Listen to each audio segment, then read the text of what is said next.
السلام عليكم ورحمة الله وبركاته. ازيكم يا حبايبي؟ عاملين ايه؟ يا رب تكونوا بخير. كل سنة وانتم طيبين ومولد نبوي شريف. اللهم صل وسلم وبارك على سيدنا محمد وعلى آله وأصحابه أجمعين. حبيبي يا رسول الله، عليك أفضل الصلاة والسلام. كل سنة وانتم طيبين يا جماعة، بمناسبة المولد الشريف، مولد النبوي الشريف. وجايلكم بقى حلاوة المولد. يلا بينا بقى كده نقوم نشطر ونعمل حلاوة المولد السنة دي في البيت من غير تكلفة، والأسعار غالية جدا جدا. يلا بينا نخش على مكوناتنا على طول. معانا دلوقتي كوباية سمسم عشان السمسمية، وكوباية حمص عشان الحمصية، وربع كوباية مية، كوباية سكر، معلقة صغيرة بيكنج باودر، نص ليمونة، معلقة عسل، لو عندك عسل كلوكوز ماشي، عسل أبيض ماشي. هنرفع كوباية السكر، نحطها على النار، وهنحط عليها ربع كوباية المية، ونقلب على نار هادية قوي قوي قوي. يعني هد النار عندك على قد ما تقدري، وهنقلب على طول عشان السكر ما يسكرش معاكي ويكتل. هتفضلي تقلبي ايدك فيها على طول كده.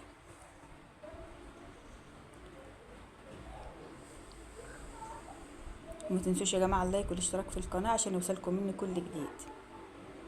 بعد السكر معايا مداب وبدا يغلي ويبقبق، هبدا اضيف معلقه العسل النحل اللي معايا او عسل الجلوكوز، الاتنين نفس النتيجه، وهبدا هقلب لغايه ما اوصل للقوام اللي انا محتاجاه، لغايه كله ما يتجانس مع بعضه ويبدا يغلي ويبدا يتقل معايا ان شاء الله باذن الله. انا مهدياله النار خالص، وهحمص جنبي الحمص، هلفه دقيقة او اتنين على النار، على نار هادية برضو، واحمصه معايا. ده بيدي القرمشة وبيدي النفس الحلو الفريش بتاع الحمص في الاكل. تمام يا جماعة، خطوة خطوة اهو عشان نبقى كلنا واخدين بالنا من الخطوات عاملة ازاي. دلوقتي بدأ يغلي معايا، وبدأ زي ما انتوا شايفين كده.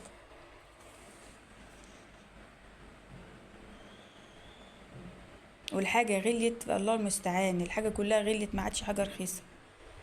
نص ليمونة، عصرة نص ليمونة. شوفي بقى هيبدأ يغلي معاكي وهيبدأ يفور زي ما انت شايفة بالظبط. انا عاملة زوم عشان الخطوات تبقى واضحة بالنسبة لك، مبقاش في حاجة فاتتك. ومعلقة البيكنج باودر، معلقة صغيرة يا جماعة بيكنج باودر، دي اللي بتدي القرمشة واللذاذة في الأكل، في طعم الحلاوة. زي ما انت شايفة كده هتبدأ تفور معاكي، وانت هتقلبي برضو، اوعي تسيبي ايدك من الحاجة، ايدك فيها، قلبي قلبي زي ما انت شايفة كده لحد ما تبدأ تبيض معاكي كده وتفور المنظر اللي انت شايفاه ده. هنضيف على طول الحمص بعد ما رفعناه من على النار، بعد ما اتحمص معانا دقيقتين على النار او دقيقة على نار هادية جدا، لحد ما تشمي ريحته كده تبدأي تنزليه. مش ريحته يتحرق يعني كده، يعني ريحة التحميصة دي تطلع وتشميها كده، تقومي طافية النار على طول على الحمص ومنزلاه، وتقومي حطها على طول في العسل بتاعه، تقلبيه بقى على النار. تكوني انت مجهزة ورقة سمنة، ورقة زبدة، وتكوني دهناها كويس قوي زيت، عشان الحاجة دي بتكلبش وبتبقى رخمة قوي لو ما دهنتش ورقة زيت، هتلزق معاكي. وتبدأي تفردي على طول وهو سخن، ما تركنيش الحاجة اما تبرد، لانك مش هتعرفي تشكليه ومش هتعرفي تفرديه الا هو سخن زي ما انت شايفة كده.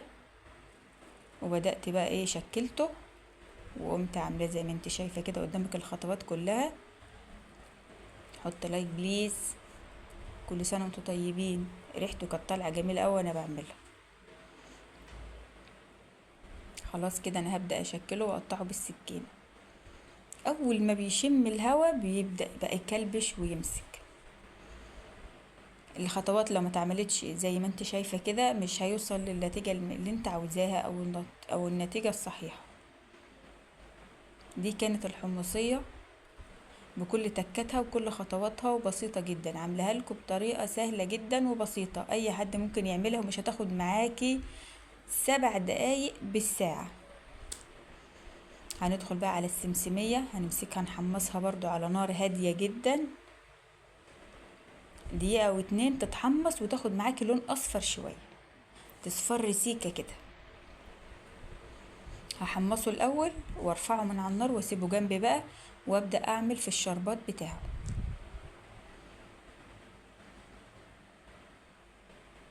اللايك. لايك يا بناتي يا احبابي، زي ما انت شايفه اهو. قلبيه، ما تسيبهوش يغفل على عينك، لان السمسم بالذات لو غبتي عنه ممكن يتحرق منك في لمحه، فايدك فيه. اللهم صل وسلم وبارك عليك يا سيدي يا حبيبي يا رسول الله. مش هنلاقي احلى ولا احسن ولا اطعم ولا اجمل من شرف مولد الرسول عليه افضل الصلاه والسلام ان نحتفل بيه. اللهم صل وسلم وبارك عليك يا سيدي يا رسول الله. كيلو الحلاوه ب140 جنيه، بتختلف بقى من انواع، عايزه كيلو، عايزه 2، عايزه 3، يعني تخش لك في حسبه 1000 جنيه النهارده. هتعملهم انت في البيت مش مكلفينك 100 جنيه. قومي كده نفضي الكسل وقومي الشطري معايا، وامشي معايا على خطوات الفيديو واحده واحده، وكلي وادعيلي. دلوقتي عملنا بقى ان احنا دخلنا على عسل السمسميه. عسل السمسميه ايه بقى؟ طاسه ونحط فيها مع كوبايه سكر لغايه ما يتكرمل. ده ليه خطواته ودي لها خطواته. لغايه ما يتكرمل، انا جايبه لك المراحل بتاعه تكرمل السكر خطوه خطوه، عشان خاطر ما نهدرش حاجه وما نبوظش حاجه.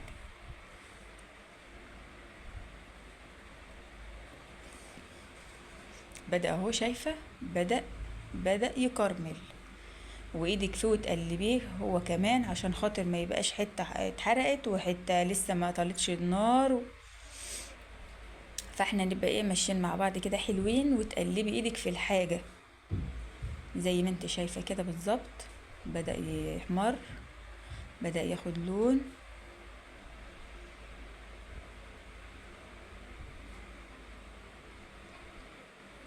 بدأ يفك خالص، واحنا ايدينا فيه برضو. انا ايدي فضلت في الحاجه لغايه ما خلصتها على نار هاديه. يا جماعه ما تعليش النار على الحاجات دي، لان الحاجات دي ما بتستحملش النار العاليه، عايزه الهادي على طول لغايه ما تستوي وتنزلها من على النار. اللهم صل وسلم وبارك عليك يا حبيبي يا رسول الله. واللايك الجميل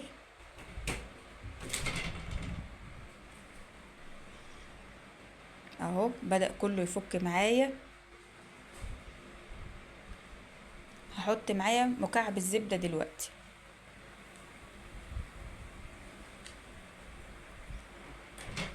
هقلب بسرعة، هقلب بسرعة، مش عاوزاه يتحرق. هقلب الزبدة لغاية ما تسيح خالص.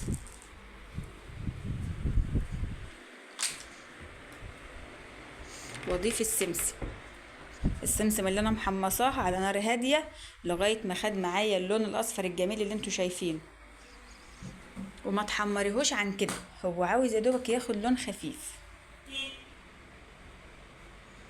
وهقلبه بقى لغاية كله ما يشرب من العسل، وكله يبقى طلوا العسل وكله بقى عجينة زي ما انت شايفة كده.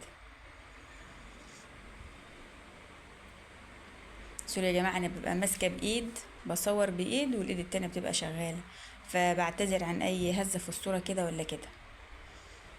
انا موضبة برضو، حاطة ورقة زبدة ودهنها زيت كويس قوي قوي، وفردها على الرخامة، وببدأ افرد معايا الخليط بتاع السمسمية. لازم أن تفرديه وهو سخن، ما تأجلوهوش، يعني ايدك في الحاجة دي ما تسيبهاش اللي هي وانت مقطعاها. بدأت افرد اهو واشكل، وتفردي، وهحط عليها ورقة زبدة من فوق، وابدأ افردها بالنشابة بالبطاطا اللي على حسب ما بتسميها ايه، عشان يبقى كله سمك واحد قدر المستطاع يعني. وخلي بالك لانها بتبقى سخنة جدا، اوعي تسيبها تقولي اما اسيبها تبرد شويه عشان اعرف اشتغل. لو بردت منك مش هتعرفي تفردها اصلا. اهو زي ما انت شايفه كده فردتها خلاص وبقت كلها متساويه. هبدأ اشكل، وتقطعي على حسب ما انت عاوزه بالظبط، هتقطعي القطع المناسبه.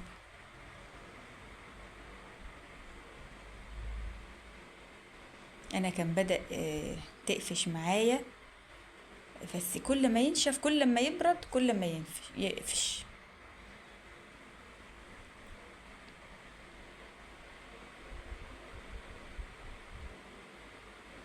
كل سنة وانتم طيبين، وعيد مولد نبوي شريف علينا وعلى الأمة الإسلامية. وربنا ينصر اخواتنا في غزة يا رب نصر عزيز مقتدر يا رب على القوم الظالمين. ينصرهم يا رب قريبا نصرا عاجلا ليس آجلا.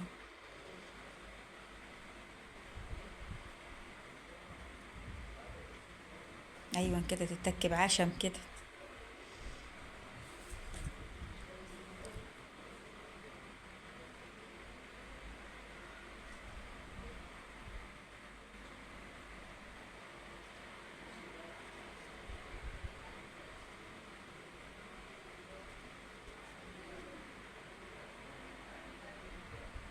أهو بالهنا والشفا. كل سنة وانتم طيبين. لو اتفرجتوا على الفيديو لغاية هنا ما تنسوش الاشتراك في القناة وتفعيل جرس الكل عشان يوصلكم مني كل جديد. ما تنسوش اللايك يا جماعة. بحبكم في الله. مع السلامة. باي.